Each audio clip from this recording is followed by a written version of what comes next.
আমি সজীব ওয়াজেদ জয় বলছি। বাংলাদেশে এখন একটি বিশৃঙ্খল পরিস্থিতি চলছে। সারা দেশে আমাদের ভাঙচুর হচ্ছে, লুটপাট হচ্ছে।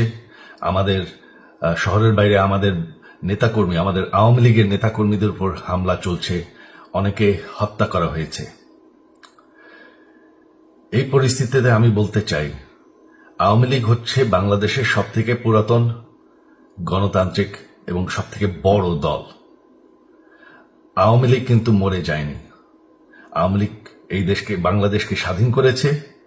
আওয়ামী লীগকে শেষ করা সম্ভব না। আমরা বলেছিলাম যে আমার পরিবার আর রাজনীতি করবে না, তবে আমাদের নেতাকর্মীর উপর যেভাবে হামলা হচ্ছে, এই পরিস্থিতিতে আমরা হাল ছেড়ে দিতে পারি না। বাংলাদেশে যদি গণতন্ত্র, নতুন বাংলাদেশ গড়ে তুলতে হয়, আওয়ামী লীগ ছাড়া সম্ভব না। আওয়ামী লীগ হচ্ছে সব থেকে বড় দল। আওয়ামী লীগ কোথাও যাবে না, আওয়ামী লীগ শেষ হয়ে যাবে না। আওয়ামী লীগকে শেষ করা সম্ভব না। আওয়ামী লীগের নেতাকর্মীদের আমি সবাইকে আহ্বান জানাচ্ছি যে আপনারা সাহস নিয়ে দাঁড়ান। আপনারা একা না, আমরা আছি। বঙ্গবন্ধুর পরিবার কোথাও যায়নি, আমরা আপনাদের সাথে আছি। দেশকে, আমাদের নেতাকর্মীদেরকে, আওয়ামী লীগকে রক্ষা করার জন্য যা প্রয়োজন আমরা করতে প্রস্তুত।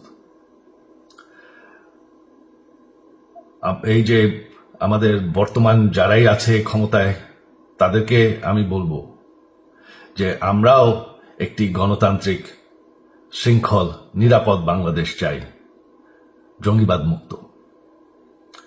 তার জন্য আমরা সবার সাথে আলোচনা করতে প্রস্তুত। শুধুমাত্র তারা যদি জঙ্গিবাদ এবং ভায়োলেন্স বাদ দেয়। শেখ হাসিনা মরে যাননি, আমরা কোথাও যাইনি। বাংলাদেশ আওয়ামী লীগ ছাড়া গণতন্ত্র, নির্বাচন সম্ভব না। এই বলে আমি আমার কথা শেষ করছি। জয় বাংলা।